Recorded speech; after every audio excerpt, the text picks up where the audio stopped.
Hi, everybody. 7 years after the worst economic crisis in generations, our economy continues to grow and create jobs.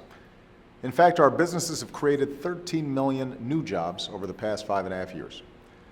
But if we want to keep this momentum going, to make sure that working families feel like their hard work is being rewarded with a basic sense of security, then we all need to do our part. That's why my administration has been partnering with states and cities to help grow the middle class. Over the past few years, nearly 20 cities and counties have implemented paid sick days.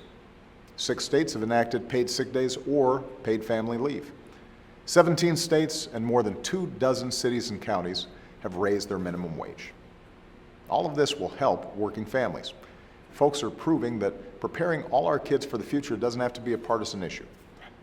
Seattle, a city with a Democratic mayor, just passed universal pre-K, while Indianapolis, a city with a Republican mayor, is starting citywide preschool scholarships. All told, 34 states have increased funding for preschool, and that's good for all of us. Now we need Congress to do its part to boost the economy as well. Unfortunately, Congress left town for 5 full weeks, and they left behind a stack of unfinished business. For the first time ever, Congress failed to reauthorize the Export-Import Bank. That left thousands of business owners and their employees at a serious disadvantage compared to their competitors overseas. It's not good for jobs. It's not good for our economy. When it returns from recess, reauthorizing the bank ought to be a top agenda for members of Congress. Congress also hasn't passed a budget, and when they return from vacation, they'll only have a few weeks to do so or shut down the government for the second time in 2 years. They've had all year to do this.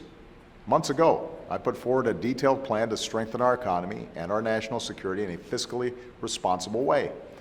And for months, I've said I will veto any budget that locks in the sequester, those senseless cuts to domestic and national security priorities.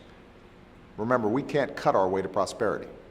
We should be investing in things that help our economy grow today and tomorrow, like education or infrastructure or scientific research. Democrats in Congress have made it clear they're ready to sit down and work with Republicans to find common ground on this. After all, Americans expect Congress to help keep our country strong and growing, not threaten to shut down our government.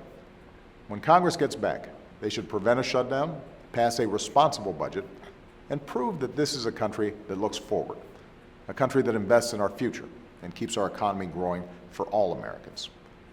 Thanks, everybody, and have a great weekend.